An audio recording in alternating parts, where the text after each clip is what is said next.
fia foi tu na tu le au fatalofa ile mai monga le pai mawolungo so tantu tunu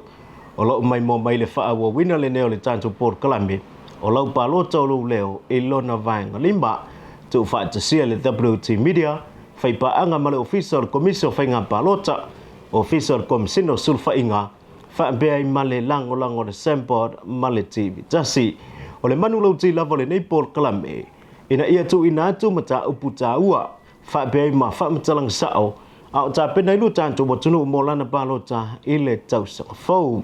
o le foi wa ma fa te se tuai ma le fionga ya se mutafa ma lolo limba vai pule mai le ofisa o le komisio fenga Palota fa talo fa tuai se mutafa le nei fefi ma lolo se fo manuia o kai vai fenga ka vai atua e o akul mo tele Savaii ya ma lolo va se ngo vai vas e le kala koma ya ai ki fia ki fa talo fa tu la su fa te fe mo le va no le butu ina mai ya mole nei e official commission fenga Palota pe ona e fa fonga mai ai ya ai se ngo mai vasa ba mai mo ta tu no le fa to no fo nei foi lalo o sa i pasi mai o pasi va mai o i le makeki le sa le longa ni FC dingia le ala o mai sa le longa ya ola ta mo fa ilo atu ya i se vai nga bulu tatu por kolame ai tau no o to atu ya le tulanga ave e sila alu tatu watu no ya ile tulanga a o walu ma ave ye oi ya ile nei fo iva yaso ile tulanga o nanga mga luenga ale official commission fainga Palota ya e yaila ia le fa mo nei o le o mai ai Savaii nei ya e tala ia le official commission fainga Palota i nei isa le longa o le marketi le ia fengo fia ona e sila fia ia iolo ia le official ale komisio fainga Palota ia mo tatu motu de motele Savaii nei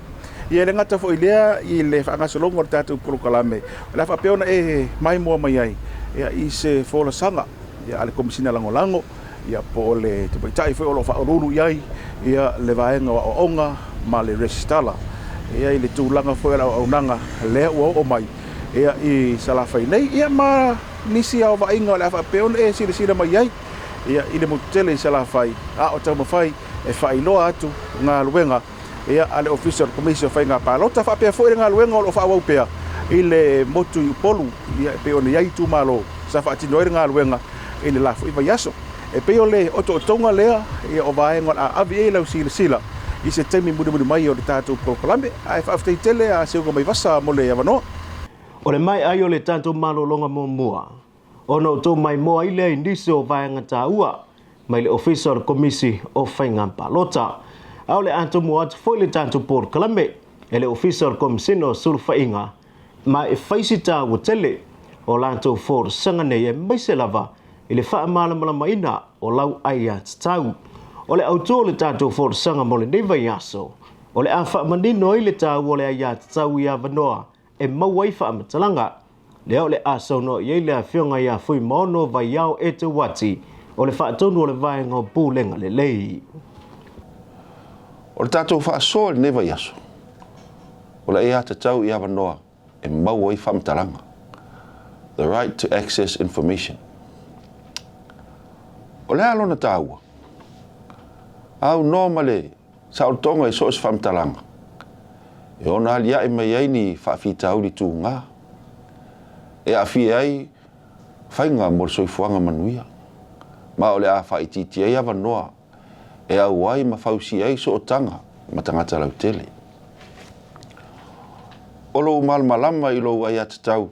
i awa noa e mau ai whamtalanga. E ma whai ai o na whaatino lau sauratonga e whaali ai o manatu ma le whautauta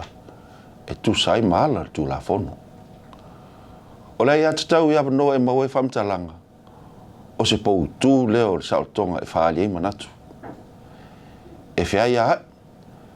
pe o ngatasi la ia tatau tangata lau tele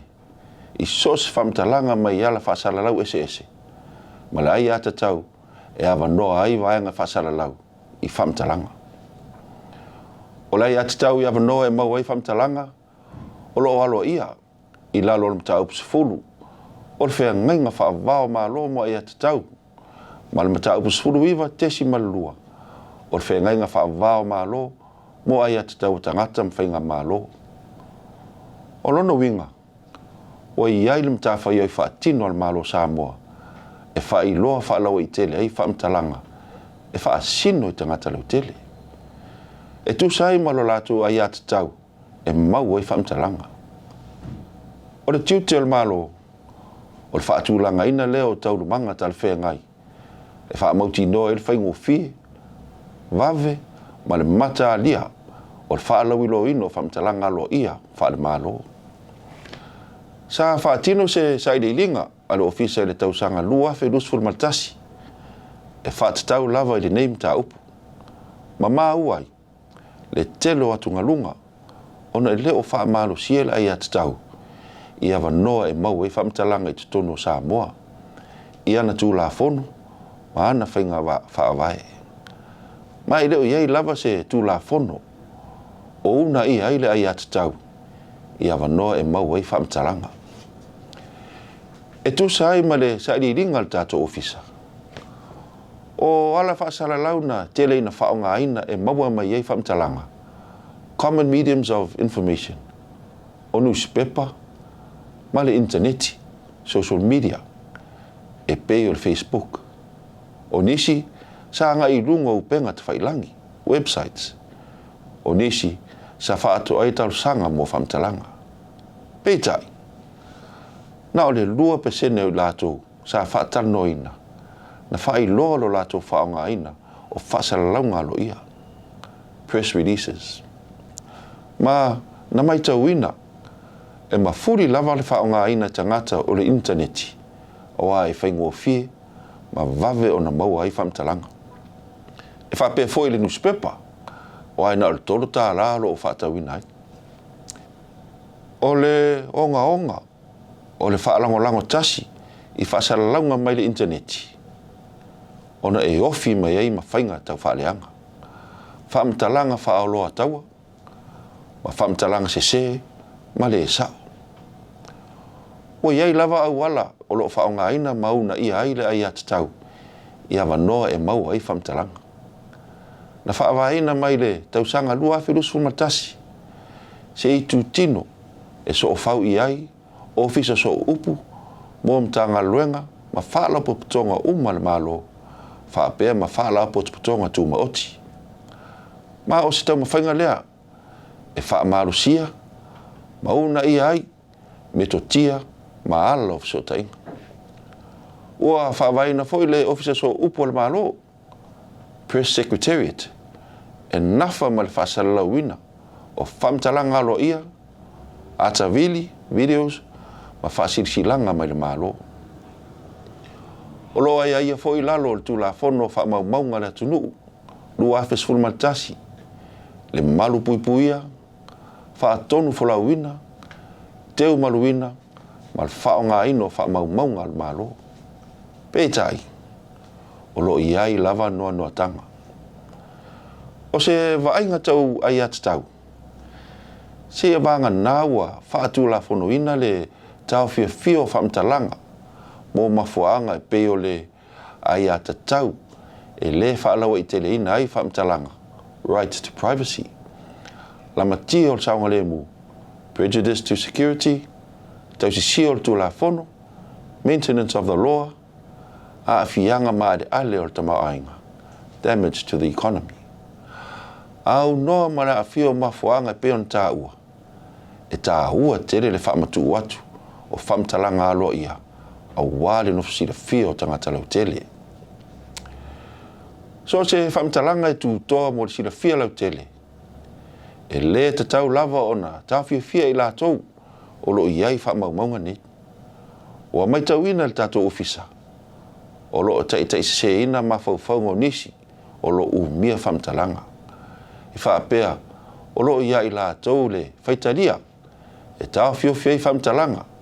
mai na o la tau lava, e iei le whamauninga o nei mau. Mao nisi fo taimi, o tele ina whaalilo, whamtalanga aloa ia, e te tau o na sira fiel ma malulau tele o la tunu. O se pāpupuni lea, o lo o tau mi aile ma whai, e le au whasalalau, o na tuina atu whamtalanga sao, o le sira fiel au tele, ma wale ai mai ai. ma le whaafita auli o le whaasala wino o whamtalang se ma whainga tau whaaleanga e whaonga ai nei i tū lau tau whawalea. O le au te lengo manatu. O le tiutea so se whaalapo patonga le maa lo le tu ina atu leo whamtalanga sao maa noa. Mai o ngatasi lea mai ata tau so se tangata ina te tau lima ina whamtalanga. O le whautuanga mai le tato ofisa mo so se pūlenga matanga luenga o le maa lo o whaafitia le tu ino whamtalanga sao o lou tiute le tu ina atu o whamtalanga mo le ami o tonu. Se vanga na o se mafuanga whaatu la fono e pe o le saunga le mūla u tele mo se whaitaitainga. O whamtalanga e tu ina atu e whao sofia ai mawhau whaunga ma whirwhilinga mo le lelei. Ma una i ai tangata e whaatino lana ai atu tau mo le atina aina o le tamao ainga awa uina i to mai maanga vaa ma le mata i tu wino tiute ale malo. Olo o whaawa wina pea i le teimi nei le whaalangolango tangata i ale whaasala lauta o interneti e mau ai whamtalanga. Peitai e tatau lava on tātou tau sisi i tū langa o le moni o whamtalanga e whaasala wina i lungo o interneti. Ai e tere i whaia ma e tu ina sau whamtalanga i lunga lupenga te whailangi. E tā ua lava lo fisiri ifo ia te oi. O sao nei whamtalanga. E tala whea ngai le whasala wino nei whamtalanga. E ona a fie ai le ai ata tau o se uso ata ngata i nei whamtalanga. A whai o lau tali e le ai. E le e tala whea ngai ona whaatino lau saoratonga. E wha leo e o manatu. O le whaasara launga i lungo le interneti o sa upenga mtautia. E mawhai ona e au ai i whainga upu whai e la tunu. E au ngā foi i wha leo ino o manatu. Ma le lango wino ai atatau. Ai tā ua tele le wha o ngā ina ma le wha utauta. Manatua e tā ua lo restala ma lo ai atatau. E Palota ai. O Lau Palota, o lau ai atatau lea, ma lo tiute muni suinga. E ai lo ai atatau i awa noa e mau ai whamtalanga. Ai e mataalia, ma fisiri ngia i tūtāua, e ma whai ai ona e whaia sau whirwhiringa poto. Ao lata mai le whainga Palota tere o la tunu, o lo i ai whamtalanga te tonuina i ofisa. E pe o lo ofisa o lo komisio whainga Palota. A whai e tere motinoa, fisili, ina ia tau au ngā ina Lau Palota. Whaafitai, soifua, mai manuia. Whaafitai fui mono mole, whaamalamanga manino, ua toi whaamanatu mai ai. O lo malamalama i lau wai an te tau i awanoa e mau i whaamatalanga, e mawhai ei o na whaatino lo saolo tonga, e whaali ei o manatu ma le whautauta, e tusai malo le tula fono. Ai ole a whaia le tātou malu longa, a toi taliu mai, o na tuina sa o tule ia se mutafa ma le ofisa o le komisi o whainga Palota.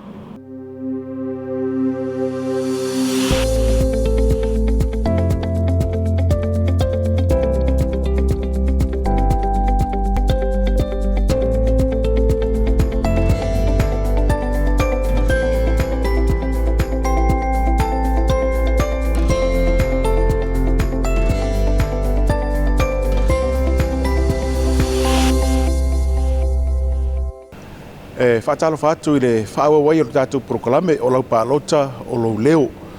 Ai pe ona tama whaifo i e whaailo atu i le āmatanga ia le vaenga o le awha. Pe foi ona ave iai ia le sila o tātou tuno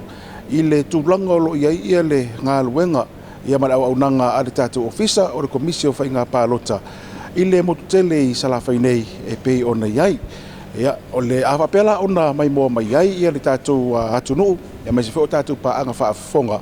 Ia i le vaenga o le sauninga e te tala alo i ai le ofisa e pe ona mai mo mai utu atu. O i tonu lavo lo i ai le ofisa a le komisio whainga Palota i nei i Salelologa i Savaii nei. le la mai mo mai ai se vaenga ia ole sauninga fo isa fa pe ona te tala ile nei fa moi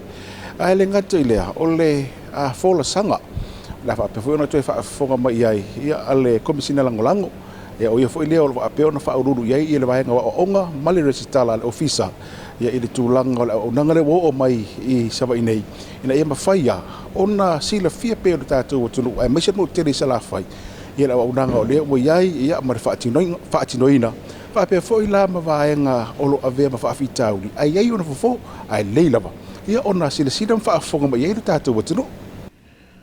o le sauninga I te tala lo iai le la le ofisa o komisi o Lau Palota I Savaii Savaii le sololo le vai aso na te nei I le fonga fa le lua o le maketi I Salelologa o le tani atu lea le komisina o Lau Palota I le mana onga o le motutele sala fai ina ia iai se ofisa I Savaii na teita ia le sauninga e le sunga le whaafengainga I atuala moana ngalo vale o le Worship Center Salelologa sa auai le nei polo kalame le komisina o Lau Palota ma le pulenga ai mai se whaurulunga o matanga luenga I Savaii ma sui o pisi nisi ma whaalapu le putonga tu ma oti o le au a koa nganga o mai le ofisa I ei wa le malama Savaii o kele yo kanga kele malama a le la o to su mai male nau tainga ngai e fa malama me uma so wai ala nga du le ofisa nei o to na malama o le ofisa o Lau Palota I Savaii nei ile sua fa malu le tua tanga le tua le alo ma le tua le ngang pai o te pa pea tua I le ngang ma walalo sa no ma ulunga le nei o la sauni ai o tina le lipine o le tatala lo ia o le ofisa o Lau Palota I Savaii nei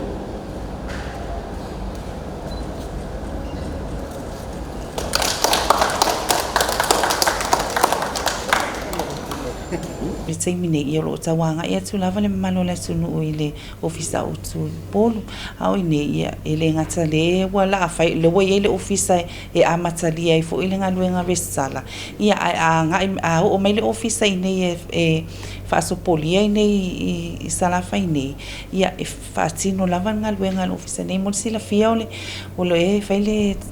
ma fai ona lolomi tsa waiti o le sile mana mianga tele la vale e masani ona nga e tsoi fo ile malo le tsunu o lo wa maule e sala fai nei le ofisa autu e o lomi no le IT Palota mo le sile fia mo ilato umala vai le wisala ele itoi wisala ele sa milonga le na nga e mai ele ofisa le lua fa e pe o mai termine tele so anga e mai fa folo me sala fa mulmule anga e mai le wa ye le no ete su mai fa tino tu langa le mana tolo pe pa fa now ma se IT alo ie ma fa una fa ma ni elo pe pa fa now ia e so ani tu lava ie le au fenga luenga fo yo lo fo fa fenga luenga I nei le office le tu langa le fa sinoi we sala I nei I tatu office nei Savaii ia au nanga o malava o tulanga o mafoilea a matamai lava le whaatinonga le westala lo lomiina o le ID pe amana o mie tangata ia matulanga lea ia indisi o le mamalo le tunu e talusanga ina lo le Palota ia e meise le wa available ko updates mai le sa mawhaion su whatasia mai le ia e avatula I nei le talusanga ia na print mai la ele upolu e pe tasi lua se whatalena nga mai lola ele o kopi o lola ia pe afai e tanga ia o tulanga o malava ia mawhai ona whaatino I nei le ofisa ia pe iei fo ini tulanga vele fia malamalama ia ai me se o le whaamalamalama ina o niso tulanga e le ngata o nanga whaarestala ia me se fo isi au o nanga le ofisa komisi Lau Palota ia e mwhai lava o nanga I mai ne o le whamanatu lava le mamalo le tunu whaonga le avanua o le watu ina mai le au nanga I nei ia whaafai ngofio nanga I mai e whaatino resala o le manatu o le ngalwenga o le utamwhai le ofisa ina ia o atu lava le au nanga e whaafai ngofio tatu tangata ona whaatino resala o atatu whai ngā Palota pe ona loma nei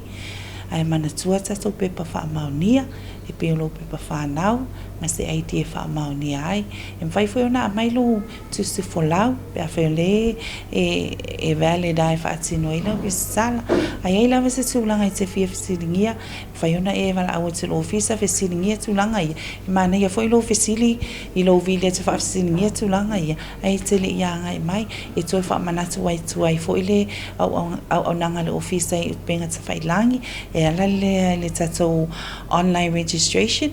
po le resalaina le olu so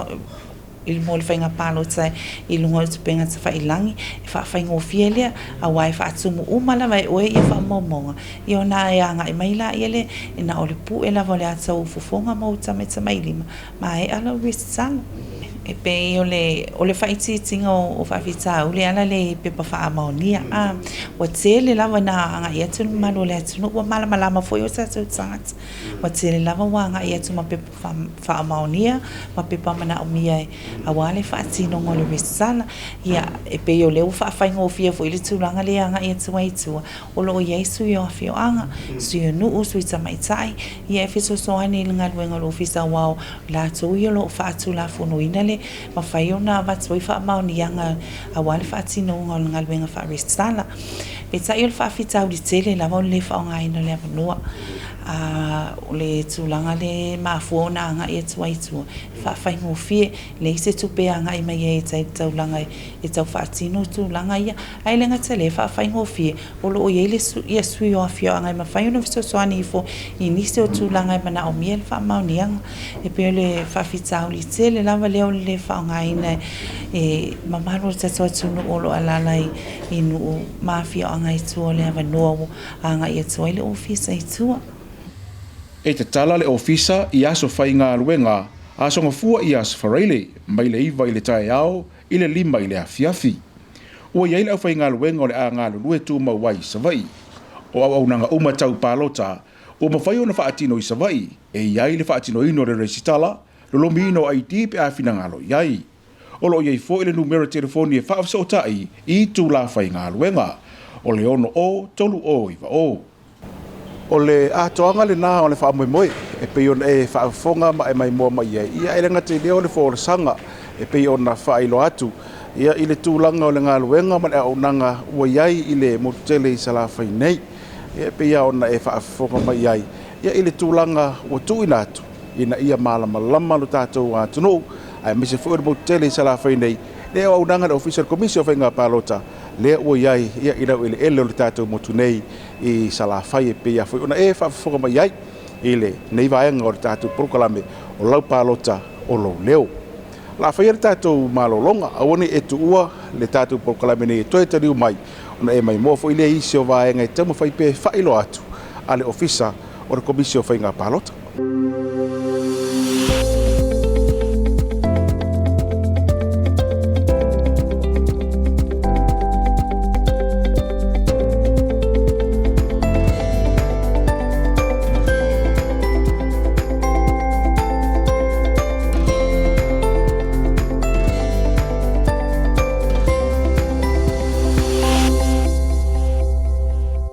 Ele toi foi mai o le tanto por Kalameo seva ingale nei sa yenga ruenga race tala Siumu-Safata mani noa mamuli vai Safata pe yo na sia ele tanto por Kalameo mai a ona tuina sa o tule ya se mutafa mo se tala la tamai ele moteli salafai e pe yo lento tele la vo ilan to lo anga e fa nga ba no nei wo on twai tuale ofisa o ilan to lo fainga ruenga la vo lan to afio anga o tamama tina matua fa be male tupulanga tala vo au sia le lua se futasi tu sanga e anga va ai mole Palota le tu sanga fo o lo fenga i malenga luenga le fatu ai tausi e be yo le tai o lava tele na tuli tuli to tele fa te ai ala to resi tala ona to fo ye le fa awo wina nga luenga masani o nisi o va inga e tele temio le awo li wa malolo ai fe au manga penga o le mai tau foi o lo ye lava tanga te tonu o tu malo ma fio anga la tu tele erase tala le fa anga solonga mua o lo no winga o ant tau lo no fa anga ina le avano ta wone nei o toi o toile official commission whainga Palota ina ia awane i avea mani vaenga e toi fa la vila ya o se temi muli whaapea I male tomo whai lava ina ia sefe mai o le whaasalanga e lua whitala pea e le restala. E le o toi tongo whiawhio inga le nei vai tau. E meise lava I tumalo mau tua nei male taulanga. Male toia ngai mai e whaiala tau restala I le tātu ofisa autu I moni nuu. Memoriale anga ngal whaafitetele le ofisa. Me se fo iol tātou malo I fuafuanga lua mau. O le sosoani mo le mamalo le atu nuu le tau malanga mau tu ia pia le tātou ofisa o alwhainga o Aiti Palo. Ia lewa mai tua I nuu mawhionga. Ia tau whata o le manoa. Usu mentai awa ole. Lea na amatani nei ari imata mai tai. To ate ale titi valu. Te lena taimi. Awa avave no mai o ma foi no fa fa uma nga ma fa tanga tai e lona ai. Me se foi wa misi lo manino to ye pia. Wa le se ava nga le ole tau longo ye il mata foi. Awa nei ngalo. La wa ya tau fa ya Lau Palota, fa la wa Aiti Palo. E le ma fai ona fa sao ina mai o e tu langol fa yo lau faitalia. O lau le na ya tau fa Aiti Palota. Le anga lo sao le nai I filfilingo tofi o la sao fa mai I fa le tunu.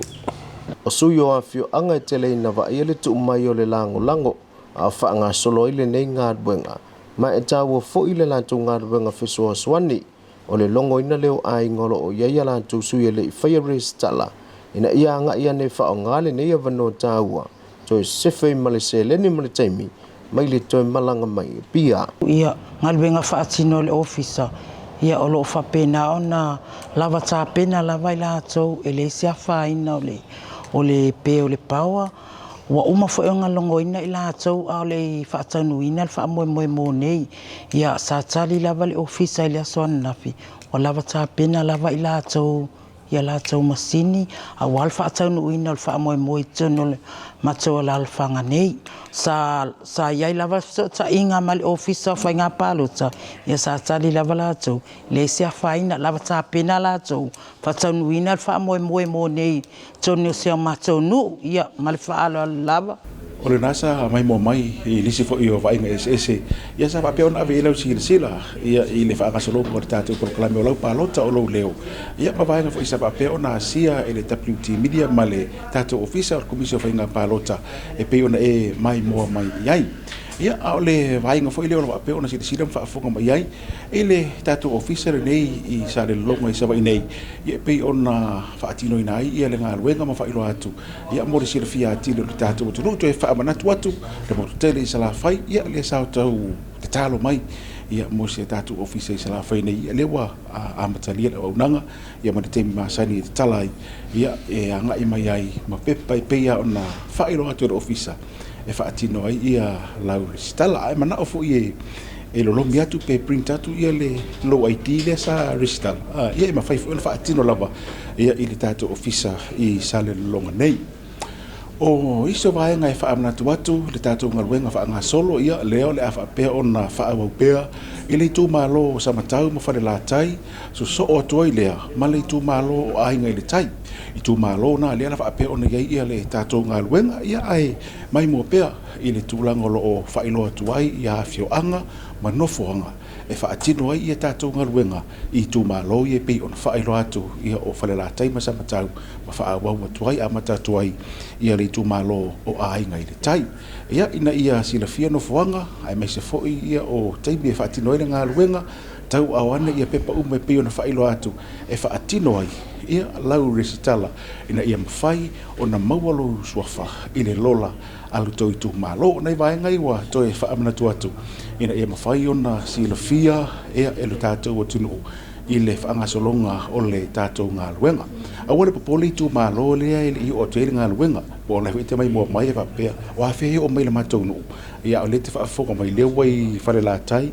ia masama tau fa solo ai ngai le tai fa solo to ia ana lofi ia I rono winga e o tu lava ia ile to officer ile to